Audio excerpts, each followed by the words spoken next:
Bonjour à tous les scorpions, ascendant scorpion, lune en scorpion. Bienvenue sur votre horoscope du mois de janvier, le premier de l'année. Bonne année à tous, une année qui va être intense. Fin de l'année, nous aurons bien sûr cette rétro de Mars qui va se préparer. Mars qui est votre planète principale, mais qui a été détrônée par Pluton après sa découverte. Pluton qui est dans la zone du Verseau, la maison 4, des changements au foyer, des déménagements, des expatriations. On peut vendre, acheter, louer, changer d'approche au niveau de sa protection, de son centre. Toutes ces thématiques-là vont être posées durant les années suivantes.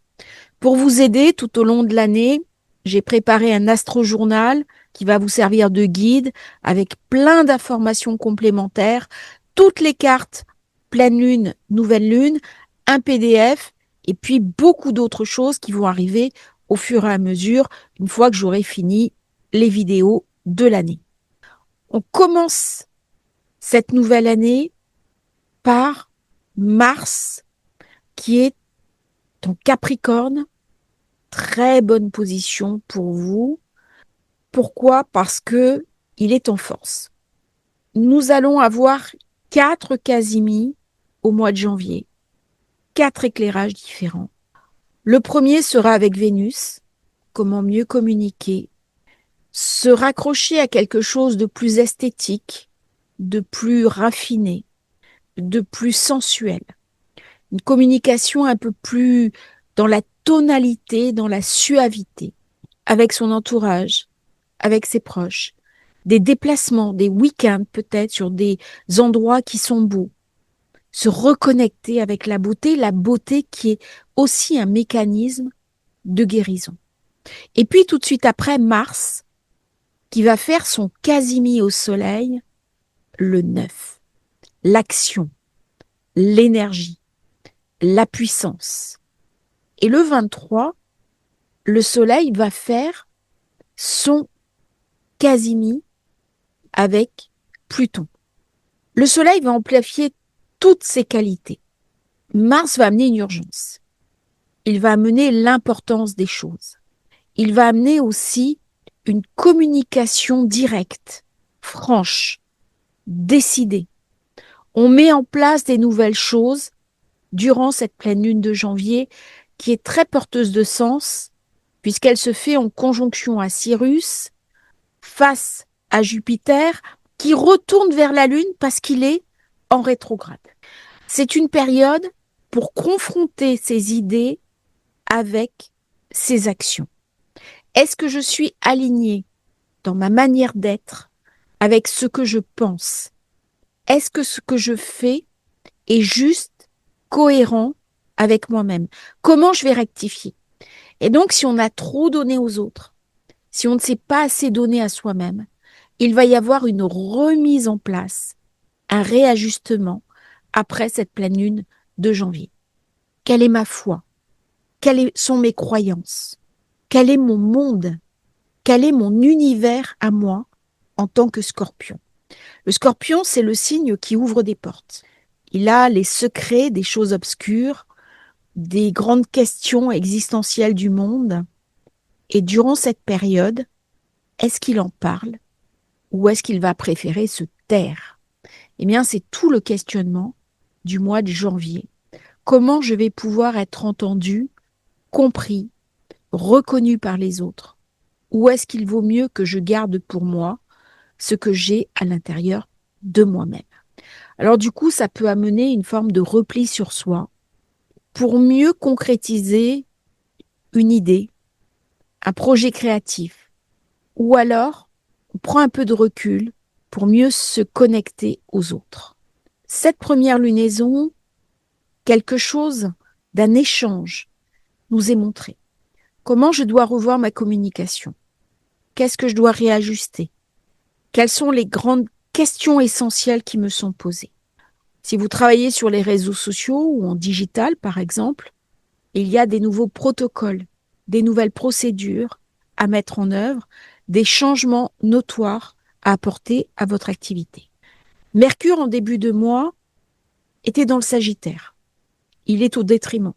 Il y a pu y avoir le mois passé des grosses dépenses parce qu'il a formé un carré Saturne-Neptune. On a envie d'augmenter ses revenus. Mais par contre, ne vous précipitez pas. Il y a quelque chose qui est flou. Il y a quelque chose qui est caché. La réussite est possible, mais prenez le temps de bien comprendre les enjeux. Jupiter, votre planète de chance, se trouve dans une zone très expansive. Bon aspect à Saturne, ça va vous permettre d'équilibrer, d'optimaliser vos actions et d'être profondément pragmatique. Le pragmatisme, c'est ce qui va rendre 2026 optimal. Quand on est lucide, quand on ne s'illusionne pas, on peut être lucide jusqu'à en être décapant, c'est-à-dire lucide jusqu'à la racine. C'est refuser le mensonge. Le mensonge, il a été présent. On s'est quelque part illusionné avec Neptune dans le Poisson. Cette illusion, elle était collective. En passant dans le Bélier, 26 de ce mois, Neptune va arracher les masques. Nous allons voir les autres tels qu'ils sont vraiment. Ça sera vrai à titre personnel, ce sera vrai également à titre collectif. En basculant, Neptune dans ce carré à Mercure, Mercure devient très professionnel, très orienté business, très marketing. Mais par contre, il y a une étape qui lui manque. Petit à petit, va se dégager de l'influence de Neptune, de Saturne. Chiron se trouve toujours dans la zone de la santé physique. Il va passer dans le Capricorne, dans le Taureau, pardon. Dans le Taureau, Chiron va reposer la question de l'autre, des relations à l'autre. Et si vous êtes célibataire, c'est une période où on va pouvoir retrouver une relation, mais qui est basée sur des fondamentaux. Début de mois, Chiron fait un carré à Jupiter. Vous devez être plus conscient, plus proactif sur votre alimentation.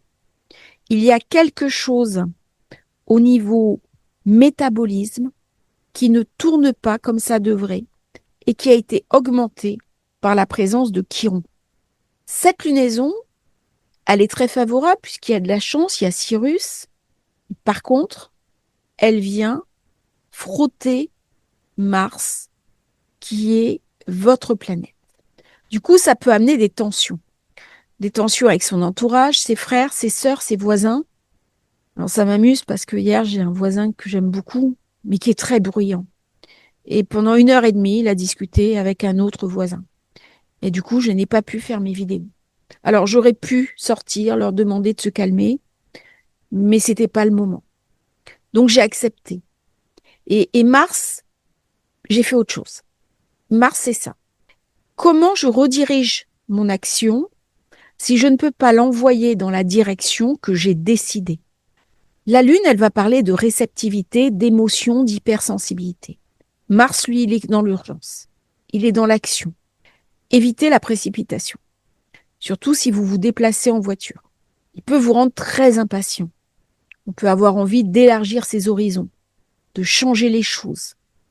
Il y a quelque chose qui va très vite. Le 6, nous avons le premier Casimir avec Vénus.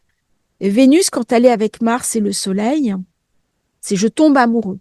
Je peux tomber amoureux ou amoureuse de quelqu'un de mon entourage, un voisin, une voisine, quelqu'un de proximité. On fait ses courses dans une boutique et on rencontre quelqu'un. La conjonction sera exacte le 8. Donc là, on va créer du lien. Jupiter sera à ce moment-là opposé à Mars. Attention. C'est comme si on rencontre quelqu'un, mais nos parents sont pas en accord, en affinité avec cette personne. Ou alors, on a un problème au travail, c'est un collègue de travail, un ou une. Et puis ça crée des tensions au travail. Ou alors la personne n'est pas tout à fait libre. Donc attention parce qu'il y a quelque chose de juridique qui peut empêcher que le lien ne se fasse. Ne forcez pas trop les choses. Par contre, il y aura de l'enthousiasme, de la joie, de la réactivité. Le 9 janvier, deuxième quasi-midi, avec Mars. Beaucoup d'énergie. Où est-ce que je dirige mon action? Où est-ce que je me place? Alors, les planètes en Capricorne vont peu à peu glisser et on arrive à la nouvelle lune de janvier avec un gros amas entre le Capricorne et le Verseau. Cette nouvelle lune va entraîner des conversations importantes, contrats, engagements, importance des choses. Le 17, Vénus sera passée en Verseau, elle sera conjointe à Pluton. Ça ramène des envies de sensualité. Alors on peut avoir une rencontre très érotique, très charnelle. On peut aussi décider d'aller au hammam. Pardon, j'ai ma langue qui a fourché. D'aller au hammam. Jordanie est un pays que j'aime beaucoup. Donc, du coup, j'étais en train de penser à la Jordanie. C'est ça, les dyslexiques. Il y a parfois des associations d'idées qui sont surprenantes. Aller au hammam, se faire masser, aller chez son acupuncteur, travailler sur son corporel. C'est une période aussi où, dans la maison, dans le foyer, il y a une intensité qui arrive. C'est une reconnexion avec sa propre sensualité. La vie domestique va être importante. La lune en Cancer est venue me parler de comment je vais me sentir en sécurité. Et là, l'amas arrive dans le Verseau. Donc la pensée est rapide. Je vais avoir de l'impatience, l'impression de ne pas être entendue. Alors c'est une très bonne nouvelle lune pour planter des graines, créer un nouveau site, une nouvelle chaîne, de nouvelles activités. Il y a quelque chose d'un renouveau qui se lance là à la fin du Capricorne. Et nous aurons à la fin du mois magnifique stellium en Verseau, votre secteur 4. Donc là, on est sur quelque chose qui prend fin et qui recommence. Ça peut vous rendre plus réactif, plus irritable, parce que Mars va être en conjonction avec Pluton, quelque part brûlé par le Soleil. Donc attention aux brûlures, attention dans cette période à tout ce qui est inflammation, attention à tout ce qui est intensité, comme la passion qui peut nous dévorer. Mais on peut avoir aussi un abcès, on peut avoir quelque chose d'une inflammation. On peut faire remonter aussi des choses enfouies, un sujet familial douloureux, des secrets de famille. C'est le temple intérieur aussi. Donc on peut décider dans cette période de travailler sur ses intériorités. On va libérer des sujets sensibles en fin de mois, des choses qui sont verrouillées, qui sont nouées, qui sont obscures. Ce sera une véritable catharsis. Pourquoi? Parce que cette période va vous aider à libérer des choses qui auront été bloquées, liées à des blessures d'enfance, à des blessures passées, à des injustices passées. Pluton va amener une force irrépressible de transformation à la fin du mois. D'autant que Neptune sera passé dans le Bélier, au moment même où j'ai cette cohérence Mars-Pluton. C'est très intense pour vous. C'est le 27 janvier. Votre énergie, votre passion, votre détermination va être extraordinaire. Par contre, attention, dans cette période, restez tout de même connecté aux autres. Parce qu'on va avoir tendance à se replier sur soi. On va être focalisé sur sa vérité intérieure. Et ça peut créer une sorte de décalage, une sorte de distorsion avec les autres. J'en ai parlé de ce mécanisme de distorsion avec la conjonction Saturne-Neptune qui aura lieu le mois prochain. Et la préparation pour vous se fait dans votre centre, au niveau du chakra du cœur. Comment vous allez intégrer les énergies qui vont être très puissantes dès le mois de février. C'est-à-dire à partir du stellium en Verseau, il y a une préparation à la conjonction Neptune-Saturne. Et si vous regardez les événements, que ce soit dans votre vie ou à l'extérieur de votre vie, vous aurez déjà les informations de ce qui va advenir. Je vous remercie Scorpion, d'avoir suivi cette vidéo. J'espère qu'elle vous aura intéressé. N'oubliez pas de vous abonner à la chaîne. Et si vous souhaitez commander votre astro-journal, rejoindre le programme, le lien dans la description. À bientôt pour un nouveau partage sur Astrologie Facile. Merci à tous.